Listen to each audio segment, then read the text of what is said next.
Hello friends, today we are discussing about the determination of equilibrium level of income, employment and output. तो हमें क्या करना है, equilibrium देखना है किसका, इनकम, आउटपुट एंड एम्प्लॉयमेंट का। तो ये तीनों क्या है, आइडेंटिकल है कि समरूप चीजें हैं ये।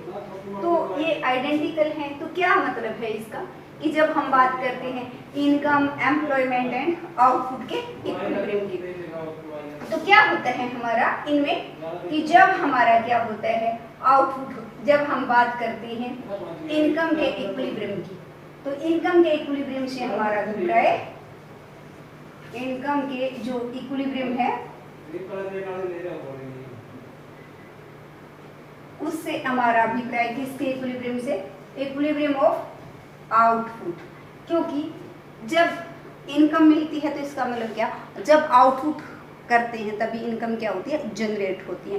तो आउटपुट किया, इनकम जनरेट होगी। तो इनकम का इक्विलिब्रियम है, इसका मतलब कि इसका इक्विलिब्रियम हुआ आउटपुट का। और जब आउटपुट की कहते हैं तो इसका अर्थ क्या है, जब आउटपुट के इक्विलिब्रियम की बात करते हैं तो इसका मतलब क्या है, इक्विलिब्रियम ऑफ एम्प्लॉयमेंट। क्योंकि आउटपुट किसकी मदद से हुआ, एम्प्लॉयमेंट की मदद से हुआ।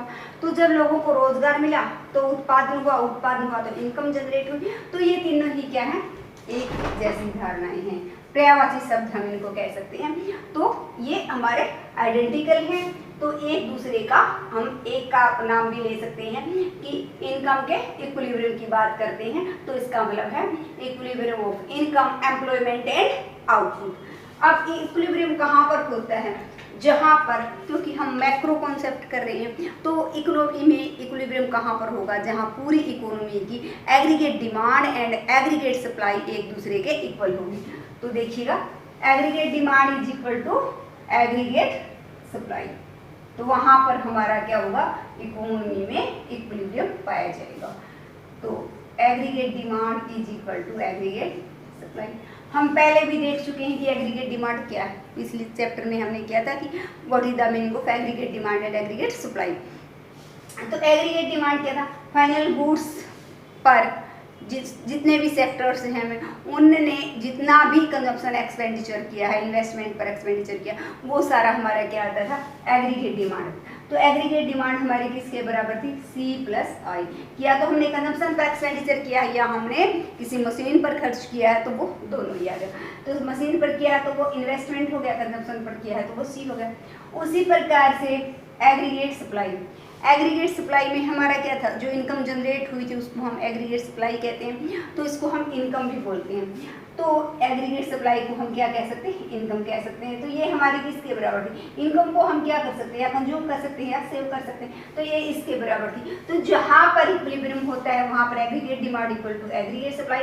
इस साइड भी है, C इस साइड भी है, तो इक्विलिब्रियम लेवल वहां पर भी होगा जहां पर इन्वेस्टमेंट इक्वल टू सेविंग, जहां पर ये दोनों बराबर होगा। तो दो दृष्टिकोण से, टू अप्रोचेज हैं जिनके अकॉर्डिंग हम क्या निकाल सकते हैं, इक्विलिब्रियम को निकाल सकते हैं। पहला जो अप्रोच है वो क्या है, जहां पर एग्रीगेट डिमांड और एग्रीगेट सप्लाई अप्रोच। सेकंड है हमारा सेविंग एंड इन्वेस्टमेंट अप्रोच। तो इन दो अप्रोचों से हम क्या कर सकते हैं, इक्विलिब्रियम को डिटरमाइन कर सकते हैं।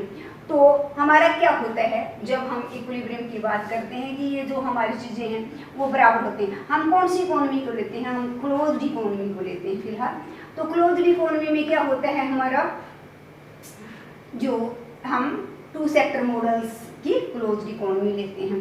तो टू सेक्टर मॉडल्स में क्या था, एक हाउस होल्ड सेक्टर है और दूसरा क्या है, प्रोड्यूसिंग सेक्टर है। ये दो सेक्टर हैं हमारे, तो इसमें हमने दो ही सेक्टर मॉडल्स को लेना है।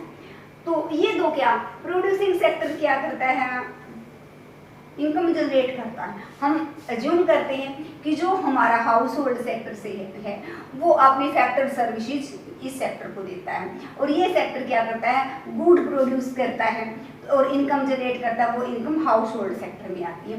तो इनकम, मजदूर यहाँ पर गए, वो क्या लेके आए, वेज लेकर आए। लैंड दी, वो क्या, जो मजदूर गए वो वेज लेके आए, और इस सेक्टर ने इसको क्या दी, लैंड दी, तो वो क्या लेकर आई, रेंट, उसके बदले में रेंट लिया।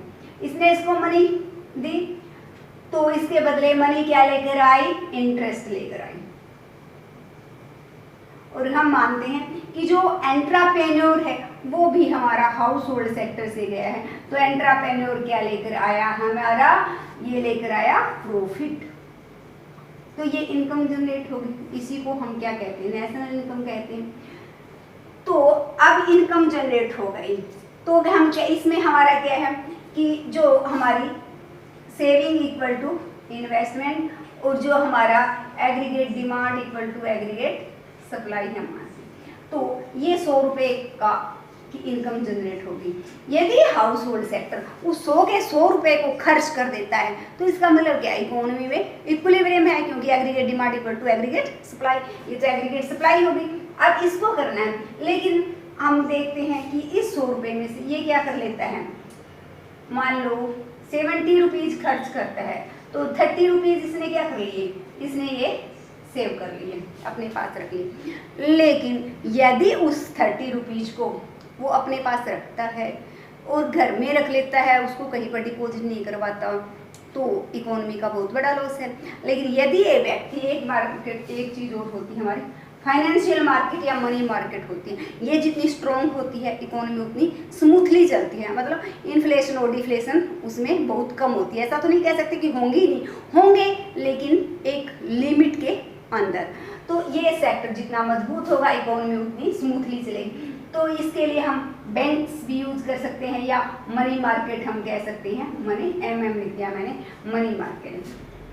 यदि हाउस होल्ड सेक्टर उस 30 रुपीज़ को अपने घर में, अपनी तिजोरी में बंद करके नहीं रखता, अपने संदूक में जमा करके नहीं रखता और यहाँ पर जमा करवा देता है, तो ये हमारा क्या हो गया, हमारे इसके अंदर इसने जमा करवा दिया और इन्वेस्टर ने वो इन्वेस्ट करने के लिए ले लिया, तो ये पैसा क्या हो गया, यहाँ से इन्वेस्ट हो गया।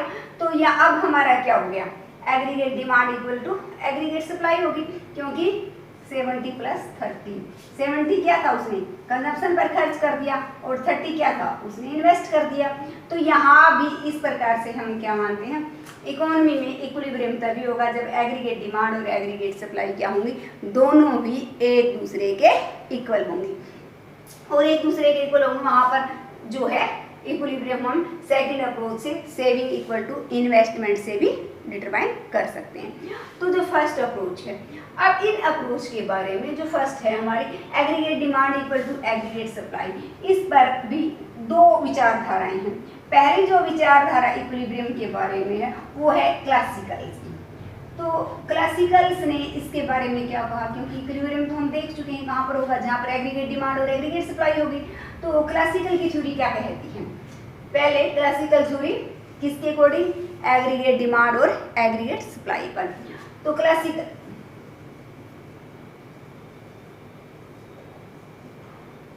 तो इन्होंने क्या कहा था, इनके जो सारे के सारे जो कुछ अजम्पशंस मानी इन्होंने। अजम्पशंस क्या थी, एक तो कैपिटलिस्ट इकोनॉमी है कि पूंजीवादी अर्थव्यवस्था है, लेसिज फेयर इकोनॉमी है, लेसिज फेयर में no interference by the government, की जो इकोनॉमी एक्टिविटी हैं उनमें गवर्नमेंट कोई भी इंटरफियर नहीं करती। उसी प्रकार से हमारा ये मानते हैं कि सेविंग इक्वल टू इन्वेस्टमेंट होती है और रेट ऑफ इंटरेस्ट उन दोनों को इक्वल करने का कार्य करता है। उसी प्रकार से ये जो इनके जितने भी नियम हैं वो जो ये मानते हैं कि जो हमारा लेबर है वो आइडेंटिकल है, कि ऐसा नहीं है कि सारे जो मजदूर हैं वो समरूप हैं। तो ये जितने भी कुछ अजम्पशंस जो लेकर चलते हैं, ये अजम्पशन, मेन अजम्पशन तो इनकी ये है कि जो हमारा फुल एम्प्लॉयमेंट है वो एक नॉर्मल कंडीशन है और इक्विलिब्रियम होगा वो सिर्फ और सिर्फ फुल एम्प्लॉयमेंट पर होगा, उससे ना पहले हो सकता ना बाद में हो सकता। तो मेन अजम्पशन इनकी यही है कि इकोनॉमी में हमेशा ही क्या पाया जाता है, इक्विलिब्रियम पाया जाता है और इक्विलिब्रियम का पॉइंट कहाँ पर होगा, फुल एम्प्लॉयमेंट पर पाया जाएगा। लेकिन टेम्परेरी ये कहते हैं कि कभी कभार ऐसा हो सकता है कि इकोनॉमी जो है फुल एम्प्लॉयमेंट ना हो, तो वो मानते हैं कि इकोनॉमी में पूर्ण फ्लेक्सिबिलिटी है। कौन सी मार्केट में, लेबर मार्केट में और कमोडिटी मार्केट में, गुड्स मार्केट में, वो मानते हैं कि पूर्णतः क्या है, फ्लेक्सिबिलिटी पाई जाती है, अपने आप सेल्फ एडजस्टमेंट होती है, एक इनविजिबल हैंड उन सबको क्या कर लेता है, कंट्रोल कर लेता है। तो इन अजम्पशंस के आधार पर उनके जो सारे निष्कर्ष हैं वो 2 बातों से निकाले जा सकते हैं। फर्स्ट, इनके जो सारे निष्कर्ष हैं वो से लॉ ऑफ मार्केट, से का बाजार नियम। अब से का बाजार नियम क्या कहता है? से का बाजार नियम कहता है कि supply creates its own demand, कि डिमांड का तो आप देखो ही मत, सप्लाई करते जाओ, जितनी सप्लाई होगी वो अपनी डिमांड अपने आप क्रिएट्स कर लेगी। हालांकि थ्योरेटिकली ठीक है, प्रैक्टिकली हम इसमें कुछ और ऐड करके देखेंगे। तो से ने कहा था कि जब हमने 2 सेक्टर्स कहे हैं कि एक सेक्टर इनकम जनरेट करता है कि उसने जो प्रोडक्शन के जो उत्पादन है उसके 4 साधन हैं उनको 1000 रुपये के रूप में इनकम जनरेट करके दे दी, तो वो भी तो क्या करेंगे, उसको खर्च करेंगे। वो कहता है जब 1000 रुपये इकोनॉमी के पास आ गए इनकम जनरेट होकर के, तो वो अपने आप अपनी डिमांड को सर्च कर लेंगे। Supply creates its own demand. तो ये चाहे वो हमारी कोई सी भी कंडीशंस हो, चाहे वो बार्टर सिस्टम हो या मनी सिस्टम जो आजकल का, दोनों में ही अप्लाई किया। पहले उन्होंने बार्टर सिस्टम में लेकर बताया था कि जूता फैक्ट्री का एग्जांपल्स लेकर उन्होंने क्रिएट किया, लेकिन फिर उन्होंने क्या किया, मनी मार्केट में भी ऐसा ही होता है कि इतने रुपए की उन्होंने क्या की सप्लाई क्रिएट्स की, तो उतने की डिमांड क्या होती है, ऑटोमेटिकली अपने आप जनरेट हो जाती है। तो उसके बाद दूसरा उसने वेज प्राइस फ्लेक्सिबिलिटी,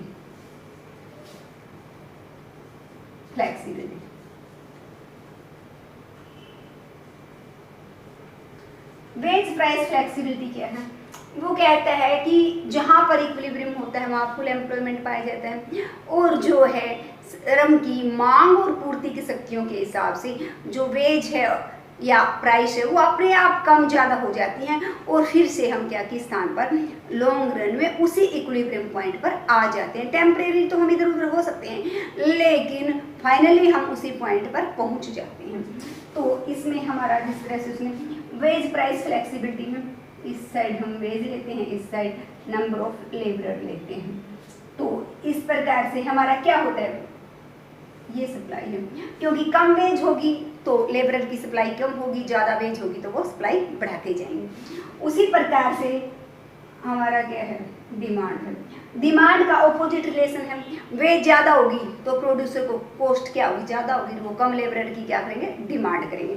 तो इस प्रकार से जहाँ पर दोनों कट कर रहे हैं हम on number of labour की डिमांड है और इतने ही लेबर की सप्लाई है, तो फुल एम्प्लॉयमेंट माना जाता है। फुल एम्प्लॉयमेंट से इनका अभिप्राय कौन से एम्प्लॉयमेंट से है, उस एम्प्लॉयमेंट से है जहाँ पर प्रीविलिंग जो वेज है उस पर जितने वर्कर्स एबल हैं काम करने के लिए और वो रेडी हैं काम करने को, उनको का क्या है, इजीली वर्क मिल जाता है। कि मजदूरी की वर्तमान दर पर जितने व्यक्ति काम करना चाहते हैं उन सबको काम मिल जाए, तो उसको हम क्या कहेंगे, फुल एम्प्लॉयमेंट कहेंगे। तो यहाँ भी कुछ व्यक्ति हो सकते हैं जो विलिंगली वर्क ना करना चाहें कि मजदूरी की रेट 700 रुपये है और वो चाहते हैं कि मेरे अंदर तो स्किल ज़्यादा है, मैं क्या कर सकता हूँ, मुझे 1000 रुपये मिलने चाहिए, और इस मजदूरी की रेट पर कार्य ना करें, तो वो हो सकता है कि बेरोजगार रहें, लेकिन हम उनको इसमें शामिल नहीं करेंगे। तो ON व्यक्ति ऐसे हैं जो प्रीविलिंग वेज रेट पर काम करना चाहते हैं और उनको काम मिल जाता है। तो इतनी ही डिमांड है, इतनी ही सप्लाई है। यहाँ पर OW हमारी क्या है, वेज रेट पर, E हमारा इक्विलिब्रियम पॉइंट है। तो इस प्रकार से अब ये नहीं है, वो कहता है कि श्रम की जो सप्लाई बढ़ने से, सप्लाई कम होने से हमारी क्या हो सकती है, वेज ज़्यादा भी हो सकती है, कम भी हो सकती है, लेकिन फाइनली जो हमारा संतुलन होगा वो क्या होगा, ई पॉइंट पर होगा और ON लोगों को ही रोजगार मिलेगा, क्योंकि ये फुल एम्प्लॉयमेंट इक्विलिब्रियम है। तो ये नॉर्मल कंडीशन है कि ऐसा होता है, मान लो कि हमारी क्या होती है, लेबर की डिमांड है हमारा इतनी है और लेबर की सप्लाई हमारी ज़्यादा है, तो क्या होता है, वेज रेट जब सप्लाई ज़्यादा होती है, कि सप्लाई तो ज़्यादा है, सरप्लस है लेबर, इतने लेबर क्या है हमारे, सरप्लस हैं, और जो वेज रेट ज़्यादा होती है तो मजदूर क्या करते हैं, वेज रेट OW है, इस वेज रेट पर मजदूर अपनी सप्लाई ज़्यादा करेंगे, सप्लाई तो है ज़्यादा, लेकिन क्योंकि प्रोड्यूसर की कॉस्ट ज़्यादा थी वो डिमांड कम करेंगे, इसलिए डिमांड क्या कम है। तो यहाँ पर W1L तो क्या है, लेबर की डिमांड है, और W1M जो है लेबर की सप्लाई, इतनी सरप्लस सप्लाई है, जिसके कारण हमारी जो है वेज तब तक कम होती जाएगी जब तक कि वो OW पर वापस नहीं पहुंच जाती। तो फिर से हम उसी इक्विलिब्रियम, ये टेम्परेरी था कि बाय चांस श्रमिक की क्या है सप्लाई ज़्यादा होने से हो गया, तो वेज रेट ऑटोमेटिकली उसको क्या कर देंगे, एडजस्ट कर देंगे, और ये हो जाता है। तो यहाँ पर देखो कि जब हमारी मजदूरी की दर कम होती है, वो क्या है, OW2 है, तो OW2 है, तो इस समय हमारा क्या होता है, जब वेज कम होती है तो मजदूर की सप्लाई क्या होती है, कम होती है, और मजदूर की डिमांड क्या हो जाती है, ज़्यादा हो जाती है। तो डिमांड ज़्यादा, हर कोई चाहता है मुझे भी मजदूर चाहिए, मुझे भी मजदूर चाहिए, तो इसके फलस्वरूप क्या हो जाती है, वेज रेट तब तक बढ़ती जाती है जब तक कि वो OW पर नहीं पहुंच जाती। तो इसी प्रकार से, ये तो हमने वेज फ्लेक्सिबिलिटी देखी, उसी प्रकार क्या होती है कमोडिटी मार्केट में प्राइस फ्लेक्सिबिलिटी भी पाई जाती है, कि इस साइड से हम वेज की जगह क्या ले लेंगे, प्राइस ले लेंगे, और बाकी बिल्कुल सेम ही रहेगा हमारा, ये सप्लाई और डिमांड किसकी हो जाएगी, गुड्स की सप्लाई एंड गुड्स की डिमांड हो जाएगी। तो वही हमारा क्या होता है, price surplus supply surplus demand के कारण प्राइस अपने आप अप और डाउन होती जाएगी, और अपने आप फिर से उसी इक्विलिब्रियम पॉइंट पर हम पहुंच जाएंगे। लेकिन इक्विलिब्रियम पॉइंट कहाँ पर रहेगा, जहाँ पर फुल एम्प्लॉयमेंट रहेगा। तो इनके ये डिसीजन थे। फिर ये हमारा दोनों तरह की वेज रेट का जिक्र करते हैं कि हमारी कौन सी दो तरह की वेज रेट होती हैं, एक मनी वेज रेट है और दूसरी रियल वेज है। तो मनी वेज में क्या होता है, तो जो उसको पैसे के रूप में मिलती है, और रियल में क्या होते हैं, मनी की जो परचेजिंग पावर है उसके का ये जिक्र करते हैं। तो इस प्रकार से तो ये दो हमारे जो हैं Say's law of market and wage price flexibility, तो ये सारी जो बातें हैं इस प्रकार से ये मान के चलते हैं कि ये चीज़ें पाई जाती हैं, जिसके कारण इकोनॉमी में क्या पाया जाता है, एग्रीगेट डिमांड और एग्रीगेट सप्लाई में इक्विलिब्रियम पाया जाता है, वो दोनों एक दूसरे के। तो अब हम क्या करेंगे, इक्विलिब्रियम निकालेंगे। तो पहला क्लासिकल के अकॉर्डिंग एग्रीगेट डिमांड, क्लासिकल क्या मानते हैं, क्लासिकल मानते हैं कि जो एग्रीगेट डिमांड है वो किस पर डिपेंड है, प्राइस पर डिपेंड है। इस साइड हमने आउटपुट लिया, तो प्राइस के साथ कैसा रिलेशन है, इसका नेगेटिव रिलेशन है। प्राइस ज़्यादा होती है तो एग्रीगेट डिमांड कम होती है, प्राइस कम होती है तो एग्रीगेट डिमांड ज़्यादा होती है। तो इस प्रकार ये हमारा एग्रीगेट डिमांड है, किसके अकॉर्डिंग, अकॉर्डिंग टू क्लासिकल। अब फिर हम मानेंगे aggregate supply according to classical. Aggregate supply क्या है, ये तो मानते हैं हमेशा ही कि फुल एम्प्लॉयमेंट पाया ही जाता है, तो क्लासिकल के अनुसार जो हमारी सप्लाई होती है वो भी क्या होती है, फिक्स्ड होती है। एग्रीगेट सप्लाई क्या होती है, हमारी फिक्स्ड होती है। ये है हमारा एग्रीगेट सप्लाई। तो इस प्रकार से इतने, क्योंकि पहले से ही क्या है, इस साइड हम एम्प्लॉयमेंट लेते हैं, ON लोगों को रोजगार मिला हुआ, तो प्राइस लेवल कुछ भी हो, लेकिन हमारा जो है फुल एम्प्लॉयमेंट के कारण ये हमारी क्या है, एग्रीगेट सप्लाई है। तो इस प्रकार से जहाँ पर एग्रीगेट डिमांड और एग्रीगेट सप्लाई बराबर होती है वहाँ पर हमारा क्या पाया जाता है, इक्विलिब्रियम पाया जाता है। सो E is the point of equilibrium, और ये हमारा इक्विलिब्रियम है कि यहाँ पर जितने लोगों की डिमांड थी और उतने ही लोगों को क्या मिला हुआ है, रोजगार मिला हुआ है। एग्रीगेट डिमांड और एग्रीगेट सप्लाई दोनों ही क्या है, एक दूसरे के बराबर हैं।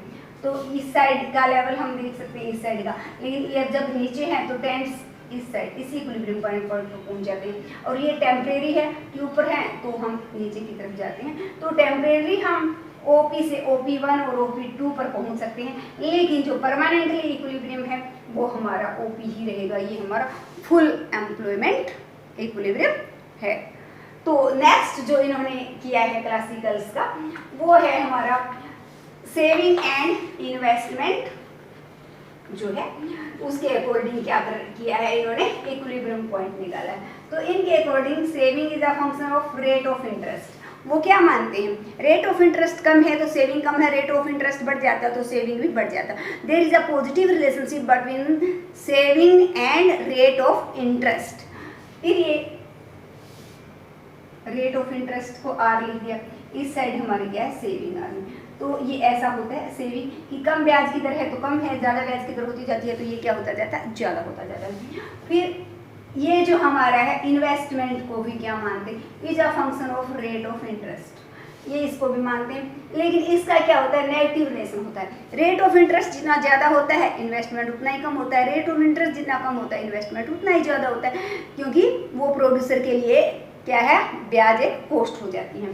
तो इस प्रकार से ये हमारा इन्वेस्टमेंट है। और इस लेवल पर सेविंग और OR ब्याज की दर पर सेविंग और इन्वेस्टमेंट क्या है, दोनों एक दूसरे के, इस साइड हम सेविंग एंड इन्वेस्टमेंट ले लेते हैं तो ये दोनों बराबर हैं, OP हैं हमारे या OM जो भी पॉइंट, तो इस पर हमारे क्या है सेविंग और इन्वेस्टमेंट दोनों ही एक दूसरे के बराबर हैं, तो ये हमारा पूर्ण रोजगार संतुलन है।